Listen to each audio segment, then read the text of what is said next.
Hello and welcome to another episode of My Property World. I'm Will Mallard, and today we've got the panel back on. Logan Ransley from Landlord Studio, Janaway from CJ Residential, Chartered Surveyor, and my friend and business partner Adam Ludlam.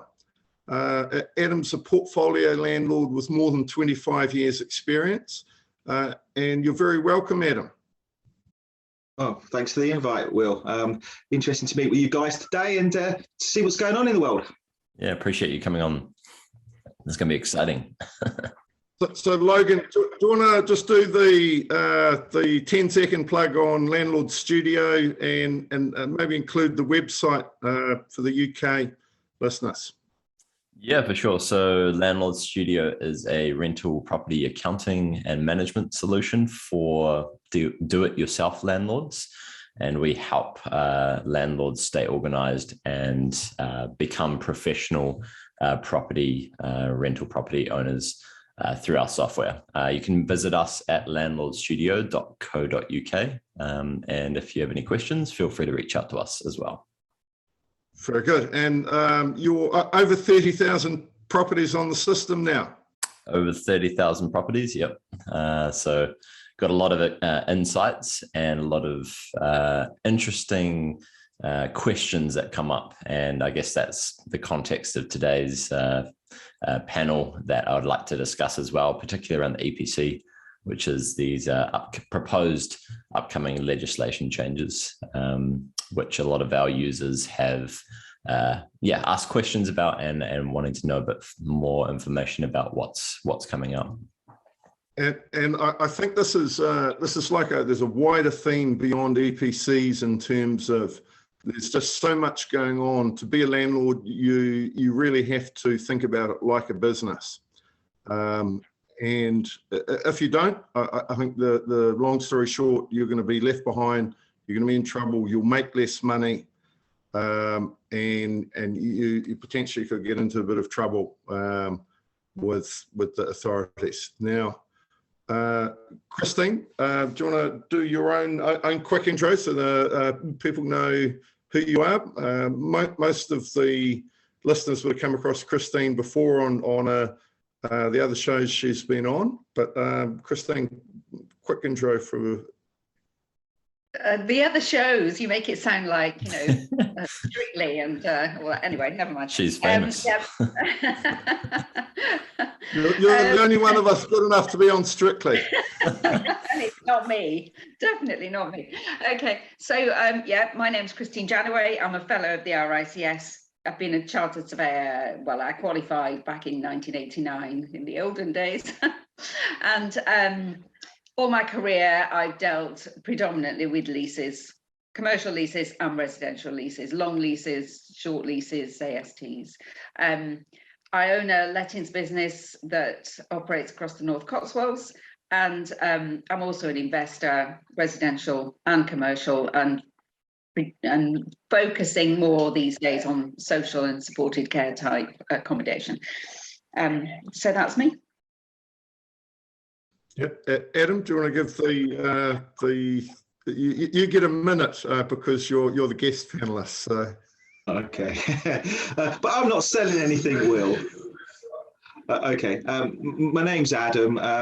I live in the Watford area and, portfolio landlord. Historically, I was a former accountant by trade and worked into mergers and acquisitions, gave that all up a few years ago. At the same time, developing my own portfolio, significant portfolio now, predominantly up in the Northeast, working in high cash flowing areas, working on some bigger projects as well at the moment, whilst at the time sourcing for third parties. So that's the 30 seconds on me. Very good. And he's a Chelsea fan, which I get to hear every Monday morning because they're top of the table currently. And he keeps telling me that there's only been 2 teams that were top at Christmas and didn't win the league. So not Christmas yet though, Will. Yeah. It's coming. It's coming. No, not quite. And we've got a point head start at the moment, so there's plenty that can go wrong before then. Yeah. Very good. So EPCs. What do you think the number one thing that is on landlords' minds around EPCs? Any of us? I think, from my experience, people I talk to, and my own experience, the question that we all want to answer is, what am I supposed to do about this? You know, if the minimum C rating comes in, how on earth am I supposed to manage that? And how much am I going to have to spend? Will there be a cap on spending expenditure? Will there be some limits on who doesn't have to do it? Listed buildings, for example, or other buildings of interest, if I can put it that way. Just how is it going to impact me and my cash flow, basically? It kind of touches base back on our conversation we had in the last podcast, which is about this gap in the market between professional landlords and I guess your accidental landlords. It seems to be, excuse me, seems to be on the minds of these accidental landlords more so, and it's worrying them because they probably don't understand it as much, and it probably impacts them financially a lot greater because they're unaware of the costs that it's actually going to impact on their business. So I think it's quite interesting around again that gap in terms of the mindset and treating properties like a business as such. Yeah, definitely. And you know, some landlords with just a few properties have said to me, well, is there any way around it? That's the sort of first reaction, rather than, well, I need to think about this seriously. I need to get myself organized. How do I go about it? Who do I speak to get some proper professional advice, etc. Hopefully the latter are the majority of landlords, because goodness knows the government is so anti-accidental landlords, to use your expression. They really don't want them in the market. So this might be just another, you know, another knife for them. Yeah, it's an interesting wider point around what the government's I suppose longer term policy objectives is. There's an enormous sort of groundswell towards environmental, I suppose on a global scale, making the world a more sustainable place. And if I even just look around the four of us, so Adam, your daughter is involved in a university course which is around environmental studies. I'm about to go and have a coffee with a guy from the rugby club after this, who is a young guy who's moved down from Scotland to do a master's in sustainable construction, and he's wanting to get involved in property, not from a financial perspective, but he wants to make the world a more sustainable place, and that's an increasingly common comment from younger people. And in talking to people who are perhaps not in that same mindset as yet, they struggle to understand why someone's thinking about the bigger picture in this way. But from the government's point of view, they want houses to be A, safe, B, healthy, and C, sustainable. And the EPC piece of that is just one bit of it. Landlords in general, and I think the split between accidental and professional, there's a choice that people make. No one is forced to continue to be a landlord. Like you have an ability to sell up at any time, provided you're I suppose in a position to do that with whatever debts are in place, and then redeploy your capital somewhere else. And it could be into your own home. It could be, or into the mortgage around your own home if you've got one. It could be to place it in some other form of investment category. But if you are being a landlord from here, like in my mind, there isn't an option around taking steps, and the earlier you start thinking about these things, the easier it will get. And I mean, the government have a huge agenda. I read an interesting statistic. The UK has sort of been patting itself on the back a little bit about how much we've reduced our carbon emissions over the past 20 years. But apparently, something like 90% of that has come just from simply closing down coal-fired power stations. Virtually no other category has contributed towards carbon emission reduction. So, and the next biggest emitter is property. We think about airplanes and cars, don't we? We tend to think about travel, but actually properties are far, far worse when it comes to carbon emissions. So that's why there's the big focus on it now, I'm sure, because if they could possibly achieve it, it would result in a massive reduction. And of course, we've got this net zero carbon target, haven't we? Which seems to be a constantly moving target, but nevertheless, it is a target. So property is a really, really massive element of that. From my point of view, you know, I'm all for saving the planet and, you know, reducing the emissions. I suppose the conflict that I have is the legislation and the enforcement they put around the EPC and how it affects landlords that doesn't necessarily affect an owner. So if you think, for example, I think it's probably about 1 in every 8 properties in the UK is a landlord property, and the other 7 aren't. So if you've got an owner of a property who doesn't sell it, lives in it all of his life, I don't believe under the current legislation they're bound to do an EPC. There's no requirement for them to do an EPC unless they go to sell it or market the property. So potentially there's, you know, the big part of the price is the residentials, and there seems to be a disparity. It's a bit like gas safety, really. You know, we're required to do a gas certificate, but you kind of think it's good for everybody to their house doesn't, you know, have problems. But so I think there needs to be some fairness and balance in the market as well for all parties. Yeah, no, I agree. Although there are rumblings of rumours of it's going to apply to owner-occupiers at some point. I think the problem is we've got a Conservative government here.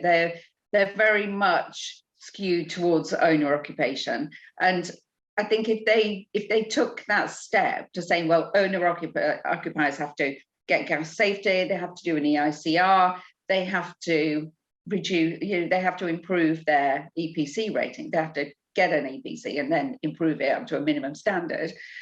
We might have the first revolution in how many hundreds of years? Literally. But it's the big prize, isn't it? If you think, 1 in 8 is, related. Well, who's going to pay for it? I think that's what's on most people's minds, particularly, as you say, Adam, owner-occupiers. A lot of whom are reeling after the pandemic, as well as tenants and landlords, for goodness sake. But they're going, well, how are we going to do this? There's a whole element around what becomes mortgageable, because banks, the banks absolutely will not be funding properties that do not meet, whatever the current compliance standards are, because they're technically I imagine that they become deemed as uninhabitable once you fall below a threshold, particularly where there's a change of owner or tenant. Now, one of the, just to give you a live example, so Em and I are involved in a number of property ventures, one of which involves a block of flats. And one of the tenants, there's a boiler replacement, and we're faced with this is literally in the last day or so, we're faced with a choice: do you go gas, do you go electric? what are the, Adam, are you comfortable running through the cost implications of the two scenarios while it's top of mind, just in rough numbers? Well, I can talk around the gas costs. I'm not certain of the electric costs, but so at the moment we've got a flat that basically has heating that's provided by. It's not a combi boiler. It's some other gas. I don't know what you describe it as, but it only heats hot water via a gas supply. Heating's provided by another means. That's been broken and it needs to be replaced. So we've looked at it, and one of the things that we can do is we can put in a combi boiler, which was about £1,500, give or take. And that would supply hot water to the property. At the moment, it doesn't have any heating for whatever reasons, and we'd have to put some forms of radiators in there at a later stage. The other issue that we can do is go down the electrical route. I'm not too certain about how this particularly works, but from what I can make out, you need a tank which you can then heat your water in via electrical supply, but also you need to upgrade the electrics to be able to run that. So they're the two options we've got at the moment. I haven't got the costings on the electric. And this is a property we've just taken over, and there's a changeover which has created this question. And I think it's because it's a block of flats. As we get further down the track and tenants turn over, as the EPC requirements start going up, these types of choices start playing more and more into your decisions. Do you go electric earlier? Do you do the insulation steps that you are going to need to make that next level?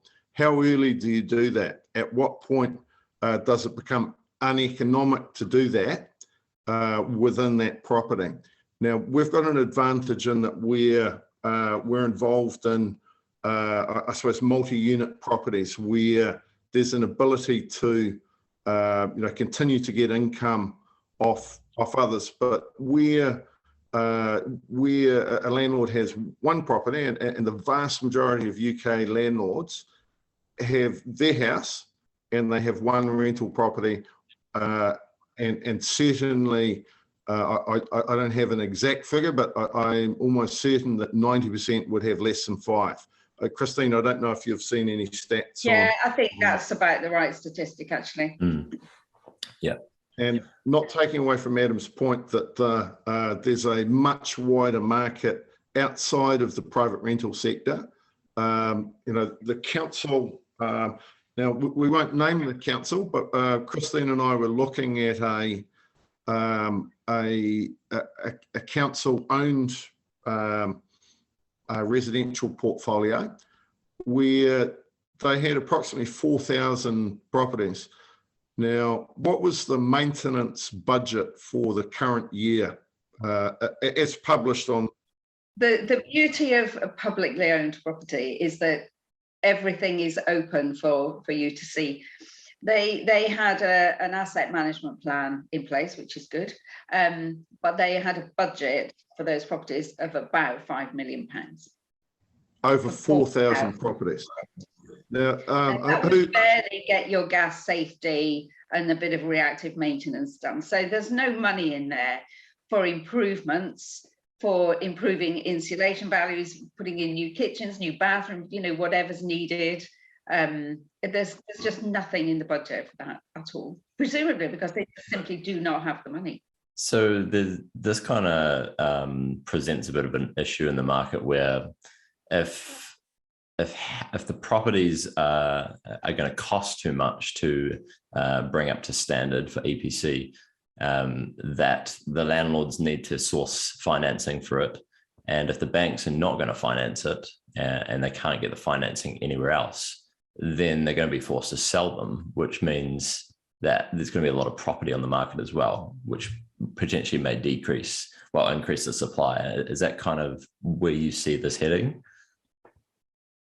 That is one outcome, I suppose, isn't it? I mean, the other slight wrinkle to all this is that if you're a buy-to-let landlord, if you do any improvements to your rental properties, which, you know, I'm sure the government would like you to do improvements to your rental properties, and you can't actually offset any of that against your taxable income. You have to wait until you sell, and then it comes off your capital gain. So personally, I've never understood why some improvements are not cannot be offset against income, because I think that would encourage a lot of landlords to do the work that the government wants them to do, improving the EPC, putting in new boilers, even if they don't necessarily need a new boiler, but planning for things like new and replacement boilers and different forms of heating to work towards this target that we're all supposed to be working towards of net zero.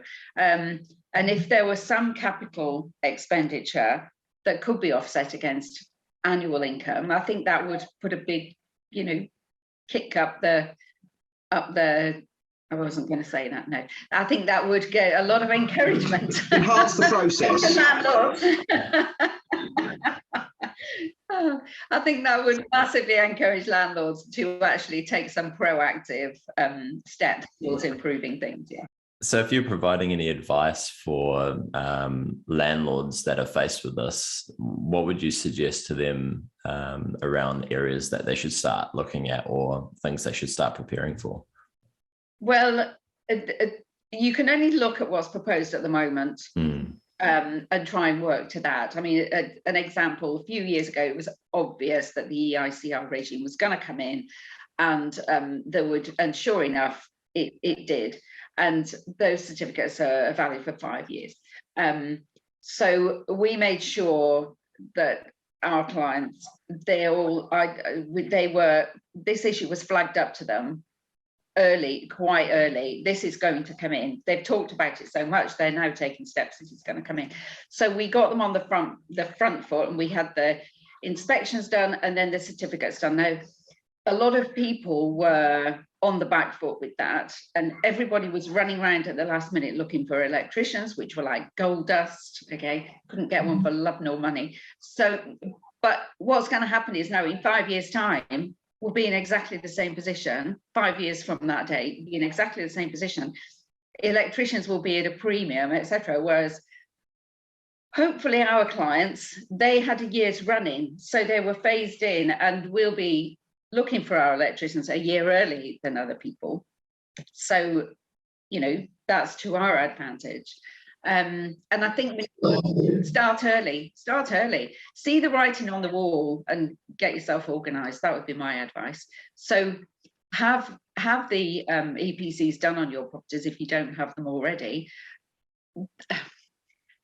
The problem with the EPCs is that they don't really reflect reality, do they? I mean, if you've got all electric heating, for example, they give you a bad rating, whereas gas boilers are going to be phased out. So what's the alternative to electric heating? There's going to have to be a change in the way the EPCs are actually put together, and the ratings, particular elements are given to contribute to the overall score on the EPC.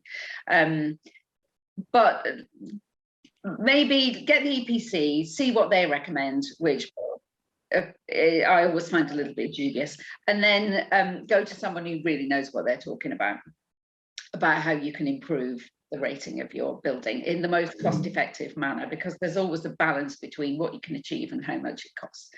I heard it was a second-hand story, this, so I may have misquoted someone slightly, but the outgoing head of lending in one of the major banks, he was stepping down. He made a speech to some august body, and he said, if these ratings come in without any amendments, without any exemptions, without any funding, all the housing stock in the UK pre-1920 will have to be demolished. That was his doomsday scenario, because it simply cannot be brought up to that standard at an economic cost. It would be cheaper to demolish it all and build. But there's an exemption for that already. Yeah, but there's been no talk about exemptions in the new ratings. Okay. In the improvements. And you start getting into differentials because while the house price in the north of England may average in around 100,000 or even below in some areas, you go down into the southeast and you're into the 500 plus average range, and the cost to put a boiler in, I would argue, it's not proportionally the same. And if you've got a 2-bedroom terraced house in a village in Northumberland, which might be £40,000, just to make up a figure, the cost of bringing that up to speed would be in excess of certainly in excess of a third of the cost of the whole property, which would be the equivalent of the 600,000 house costing 200,000. And if you asked all the landlords or all the property owners in the southeast to chip in 200,000 to bring their property up to standard, there'd be an outcry. But it is in effect the same thing in the north, where a third of the property value potentially to get it from the current ED, maybe C, up to that B level. And that B level, I think, is what the unobtainable, I think, for the vast majority. In terms of that's currently being mooted as being potentially coming in as soon as 2030. Now, whether that's still the case or not, when we get a bit closer, I don't know. But there has to be a fairly big macroeconomic plan on the government's part, A, to have the money going into it, B, to have the schemes, I suppose, to finance and like it's an enormous, I haven't looked at what the total figures would be, but you could just about double the number of employees in the country just bringing all the homes up to compliance. Like if we're struggling to build 300,000, how are we going to take 29 million homes and bring them up to speed? I don't think there are enough of us in the country, are there, to build, even if we all transformed ourselves into builders, electricians, plumbers, etc., etc. Are there enough people to actually get that done? I'm not sure there are. What do you think, Adam? Why do you think the government's pushing for these new EPC ratings?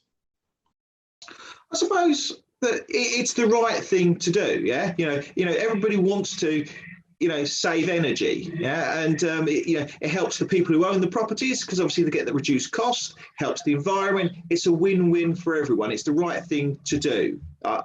So I don't have a problem with that as a principle. I think it's about how we get there, and it needs to be a level playing field for everybody. You're running for government, are you? No, I don't. It just needs to be fair, I'm treated the guy who rents the house next door to me is treated the same as me. Yeah, I wouldn't be against the house that I live in if they said you need to do an EPC. Now I don't have an EPC. There is one existing on my house, but because I've not tried to sell it within the last 5 years, and it was probably 8 years before I bought it, it doesn't have one that's currently in date. There's no requirement for me to have one that's in date. And that just doesn't seem right, does it? We should all be trying to save the planet, whether it be this house, me, or my neighbour. No, I agree. It's a question of how we're going to do it, who's going to pay for it, how we're going to pay for it, and where we're going to find the manpower, woman power, and the materials. Yeah. What I would say on it is the people who do the EPCs need to be upskilled as well. So, I mean, I get various EPCs. When you read them, they say things like, we've assumed that you've got no insulation. We've assumed you've got this sort of wall. Yeah, we've assumed these. Well, why don't you ask, or even look yourself, you know, and you can get answers to some of these questions. So a lot of my properties have lower EPCs than the reality they've actually got. So I think that bit, understanding the score before you start is quite important. And I found good EPC people and bad EPC people. So on the some of them, you can ask them to go out and have a look at it. And I said, before you issue it, can you tell me what you're going to put on it, so I get a chance to fix all of that before it goes in the public domain? And that's fine. You know, I put new bulbs or whatever it is into them, or TRs on the radiators. You know, and all of a sudden you've got a hire because they work with you. Yeah, and it does the thing. You know, get a higher score. Tenants benefit from it. But they're not all like that. And they sometimes suggest things which are not practical at all. Yeah, like solar panels. If you've got a small terraced house, and they're suggesting internally insulating the walls and reducing not only completely disrupting the life of the tenants, 100% they would have to move out probably, but you know, reducing the size of the rooms even further if they're already quite small. External insulation, there's only some properties that can be done on, and it is an expensive job. And it changes the look of the property. So then you've got the same conflict that arises when you want to put, say, double glazing into a listed building. The Conservation Office just will not allow it often. And you think, well, hang on.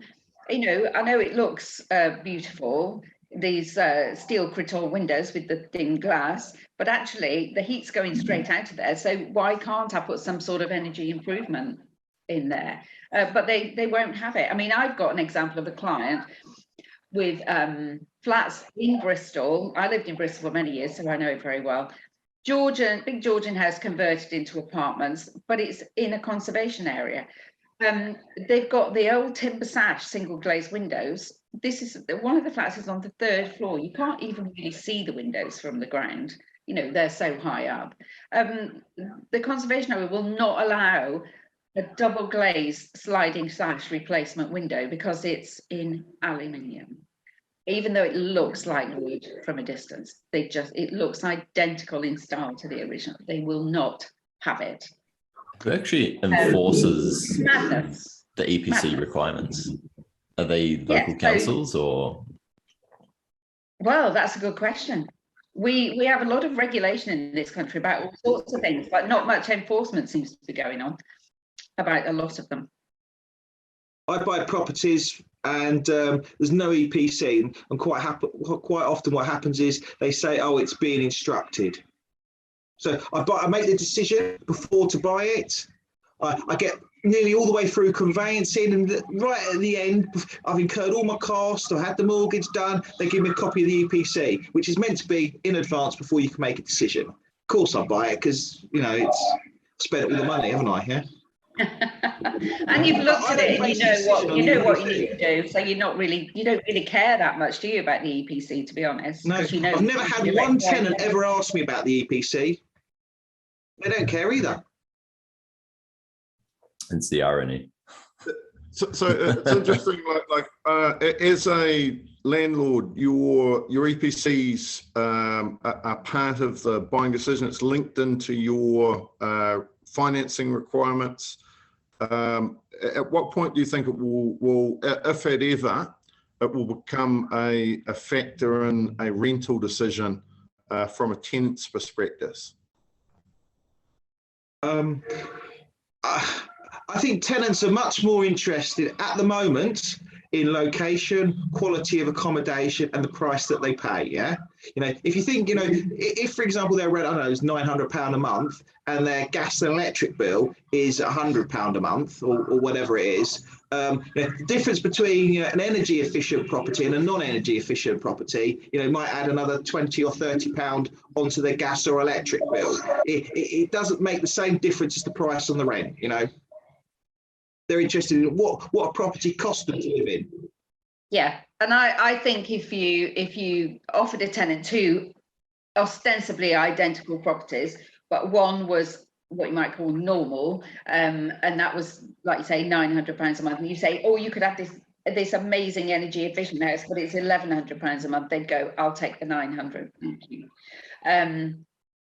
in my experience, every time. So we've got the tenant view, we've got the landlord view, we've also got central government, and we've got the council. So in general, policy comes from central government. They write policy, they create legislation, and then that gets shipped down to a local government level. The councils are charged with enforcing, and there's with almost all categories of legislation, there's a variety of approaches and resources available and actually applied, and how consistently that's applied varies from council to council, and from year to year within councils, and indeed from location to location within the local authority area. Now, you had we were talking about your dad's development project, Logan.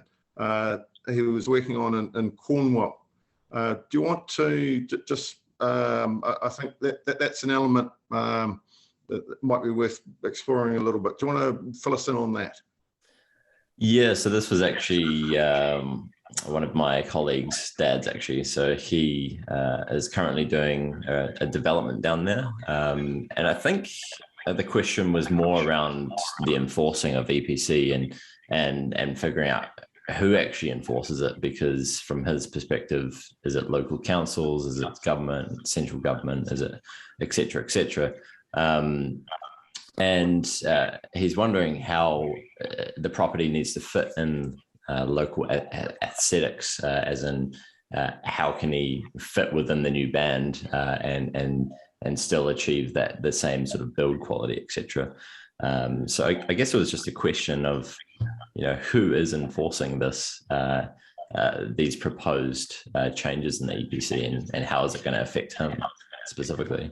And this is a new build development. Yes, yeah.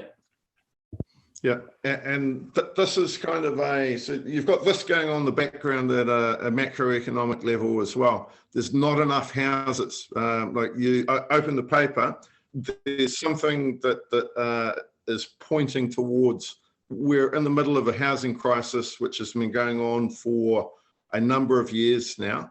There's just not enough houses. People talk about all sorts of angles or solutions or whose fault it is. The only actual solution is either you get rid of lots of people or you build more houses. And the barriers to building more houses are typically legislation, tax, which is also a government responsibility, and making it easy for builders to build and people to buy new houses. Now, the rate of building has typically been falling in the 200,000 range. They keep talking about a 300,000 requirement to catch up. When you actually go into the detail of that, they would have to maintain that 300,000 level for over 20 years to meet the current level of shortfall of houses in an optimal environment. Now that also encompasses an ongoing optimization of existing stock. So where you have the large Georgian 6-bed house, it gets turned into 3 flats or 3 dwellings. So technically it's not all new build, but all of those things, that there are constraints which are placed on the operators, the people who are ultimately going to be the customers of the builders or the developers, and making that easy. How do you see this fitting in, Christine, and then Adam, in terms of what does the government need to be doing? On the one hand, they're wanting sustainable housing, but we also have a basic need for more houses. Are they in conflict, those two well, points? They have to be, haven't they? Because basically construction itself is not an environmentally friendly thing to do, is it? The amount of carbon produced by just the building process and the building industry. There's also another sort of angle to this. Years ago, it is a long time ago now, I was heavily involved with the Empty Homes Agency, as it was, because I was head of property at a national chain of estate agents, and we had a lot of leases on, 2, 3, 4-story buildings in predominantly town centres. Estate agency on the ground floor, first floor, maybe old office up there, rest of the building empty. Ripe for conversion to apartments. And the beauty of people living in the town centres is they don't have as much of an environmental impact because they're probably not travelling to work. They'll maybe walk or cycle or whatever. So there are all sorts of advantages. I mean, there's a big discussion going on at the moment about, is it more environmentally friendly to live in a city or the countryside? And the argument seems to be live in the city because your travel is significantly reduced. Anyway, putting that aside, the main problem, and we went into this in a great amount of detail working with various agencies, but the main problem preventing conversion of upper floors to apartments is, first of all, the freeholders. They don't like their investment to be diluted in that way. The commercial tenant may have a fairly shortish lease. I mean, in those days, typically it would be 25. Now it's a lot shorter. The average is 10 years maybe. So there's no return on the investment, and you're going to leave a residential tenant in occupation if you actually don't renew your lease. Again, the freeholders don't like that. They like to have their properties back empty. And the initiative at the time that we were trying to get off the ground was to let upper floors to housing associations who could access grant funding for the conversions, and then they would effectively manage those tenants. And it would have been a win-win for everybody because it took some responsibility away from us as the leaseholders, etc. But it was an impossible uphill task. And the interesting other statistic is that there are over 600,000 available properties that are not in occupation, typically above shops in town centres, because they're simply either the access is not good enough, or they're not in a good enough condition, and the leaseholders, commercial leaseholders, are not prepared to invest in them because they can't get a return on that investment under the constraints, if you like, of the lease. And a lot of freeholders who own these properties have mortgages on them, and the lenders won't allow that dilution of occupation with layers of commercial lease. And then underneath that, maybe ASTs. They just don't like it. So I think there needs to be a big rethink about how we structure our legal interests in property. If it's not just a straight resi house or a straight resi block of flats, I think there needs to be a massive rethink about how we effectively use the properties we've already got before we start just building over every bit of green space in the country, because that's an easy option. The tax element of this is, I think, enormous, because if you look at the large UK house builders, enormous billion plus per year annual profits. The vast majority of that profit is generated through either a taxation incentive or a form of subsidy for their buyers. Now, they're incentivized to build new houses directly as a result of that. Now, if you took that those same incentives and placed them into, I suppose, the smaller landlord sector, into conversions, into optimizing existing properties, you would see, quite strangely, a lot happening. Now, how to bring in the environmentally sustainable element to that? Just that, and you made a very good point, Christine. The environmental impact of building a new house is enormous compared to anything that you could do to like even conceivably, to an existing house, where you've got to dig a hole in the ground, get a load of building materials onto a site, put them up, the creation of those materials, all of the energy associated with the building and with the finishing and the elements that go into having a house that someone can walk into is enormous in comparison to you've got an existing older building, and we're going to do a little bit of stuff to make it a little bit more warmer, B, more energy efficient, and C, generally a little bit more healthy and sustainable, versus starting afresh from a green field. There's no comparison. Now, what does this mean to a small landlord who's thinking about their business? Because typically what people will do is they'll start out with one property, and then most people will stop at that point. But some people keep going. And generally at some point after they've got 5 properties, they start exploring alternative investment options. What is the, what's the way that I can utilize the capital I've created, the knowledge I've built up as a landlord, to effectively get involved in either some larger or more profitable schemes. And there's a number of routes people go down. That they may either go down a larger property route where perhaps they've got 3-bedroom buy-to-lets and they start moving into 6-bedroom HMOs. Sometimes they go into conversions or extensions, but very often they'll start looking at I suppose new build options. What are the questions a landlord in that in between sort of stage where they've built up a few properties and they're looking to get involved in I suppose something a bit more, a bit different?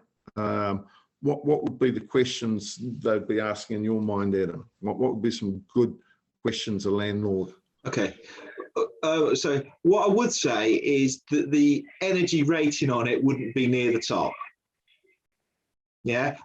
If I'm looking at, potentially investing in something new, I'm looking at, what's the return on investment? What's the time to the money? What are the challenges? What are the problems? Right at the bottom would be, what is the energy rating of this particular property? Because if it doesn't do any of the top numbers, there's no point worrying about it. It's not even going to get out of the in-tray. It's just going to stay there and go in the bin. So at the moment, for me, it's very low on the radar. As you start to get into it, then you might start exploring energy, use but it's just so far down the radar for me. Yeah, I mean, obviously the government. Taking on the point that Christine was alluding to a minute ago about developing high streets, etc. Obviously, the government brought lots of new legislation out on planning and conversion of those that makes it so much more straightforward to do these conversions without getting formal planning. There's lots of new planning classes, so they're aware that there's all of these units that are suboptimal now that the high street's changing from shops to leisure and housing, and they're encouraging it. Yeah, so it's. They need to encourage it more, though, don't they? And then you can only do that by pulling the levers of state, as it were, the tax levers in particular. Yeah, I mean, I think from a creative point of view, there's lots of opportunities for investors if they know what they're doing to basically do a lot of this stuff with no money, with creative finance. When you're changing the use and all of a sudden you borrow against it, and all of a sudden it doesn't need much money invested from the investor. They can do it with creative financing techniques. It's not my specialist area, but I know there's lots of people out there doing that. And Logan, we've got to put a little plug in for Landlord Studio. What does Landlord Studio do in terms of, I presume it doesn't do the installation for you, but I'm sure it helps keep an eye on what you need to be doing when. Yeah, I guess there's 2 main things that we can help in this sort of circumstance. One is just the automation around being more organized. So reminders when things are due, making sure that you're on top of all the important tasks. And then the second is the financial tracking. So making sure that you know your numbers of every single property and actually factoring in all these different costs to make sure that you are essentially running a profitable rental business, or at least in the green. Great stuff. And you can start for less than a tenner a month in most of your packages. That's right. Just visit us at landlordstudio.co.uk and you can check out the demo there. Right. You got anything going for a tenner a month, Adam? No, I don't have any tenner a month unless you're signing up for you expensive kids pint. and grandkids lifetime, yeah.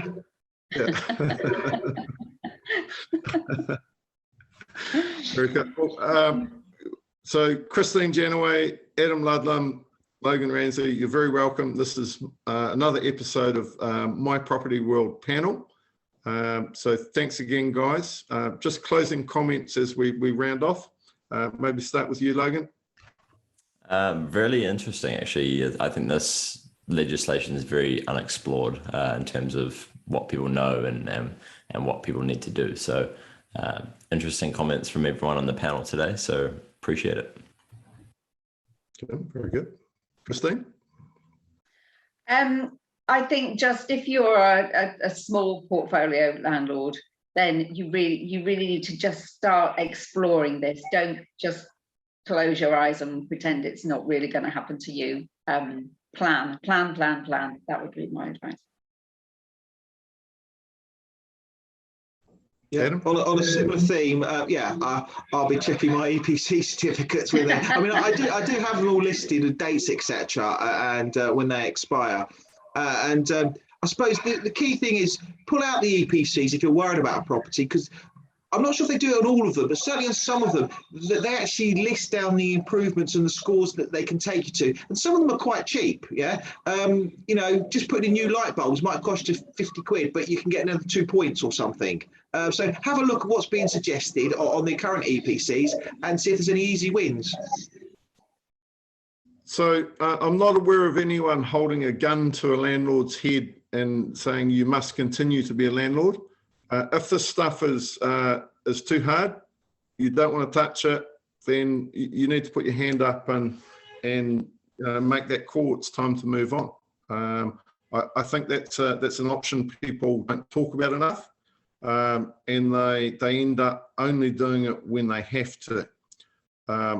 In a lot of people's cases as accidental landlords, you're better off passing the property on to someone who has made that decision they're going to do it properly, and that they take the steps, they get on Landlord Studio or an equivalent software program, and they start understanding what they need to do. So once again, guys, many thanks, and we'll see you next week.